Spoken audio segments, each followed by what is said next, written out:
Em equilíbrio material, ocorre quando a aceleração é nula, ou seja, igual a zero. Em física, corpo é a massa tomada de uma a uma. Por exemplo, uma bola de beisebol. Ela é considerada um objeto, mas possui partículas. O princípio de Stevin explica sua dependência entre a pressão exercida pelos fluidos em equilíbrio estático e a sua profundidade.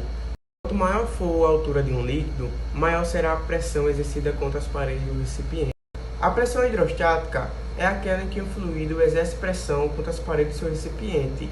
Essa pressão está diretamente proporcional à profundidade desse fluido. Quanto mais fundo for, maior será a pressão. Bom, o equilíbrio estático é quando a condução da força e da soma da força ela é nula, ou seja, o corpo ele fica em repouso.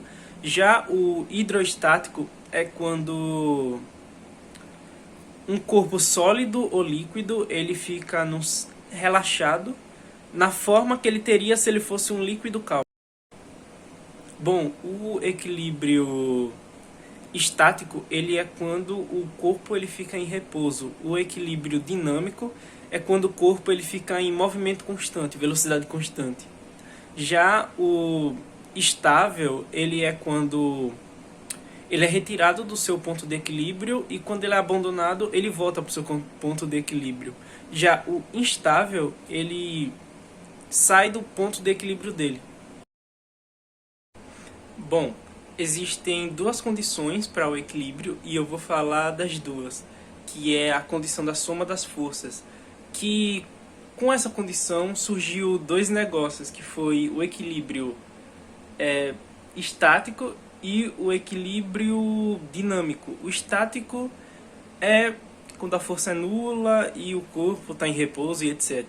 E o dinâmico ele é quando a força é nula, mas o objeto ele possui uma velocidade constante. Aí é considerado um equilíbrio dinâmico. Bom, a segunda condição é a soma dos torques, que é relacionada à rotação do sistema. E é quando você aplica uma força determinada em uma parte do objeto e faz um sistema de braço, faz um sistema lá, eu esqueci o nome do sistema, mas é quando você pega uma chave de fenda e segura mais ou menos entre o meio e o fim dela faz uma força lá para conseguir fazer uma rotação. O Teorema de Arquimedes fala que todo corpo que está imerso em um fluido recebe a ação de uma força vertical para cima, cujo a intensidade é igual ao corpo que está dentro dela. E a tal força é chamada de empuxo. O Teorema de Torricelli estuda o fluxo de um líquido contido em um recipiente através de um pequeno orifício sobre a ação da gravidade. Interresistentes são aquelas em que a força resistente fica entre o ponto de apoio e a força potente. O carrinho de mão que está nessa imagem aqui é um exemplo de alavancas interpotentes, onde a gente levanta o carrinho de mão, onde está localizada a força potente, onde os tijolos estão dentro, que fazendo a força para baixo é a força resistente, e a rodinha é o ponto de apoio. Interpotentes são aquelas em que a força potente fica entre o ponto de apoio e a força resistente.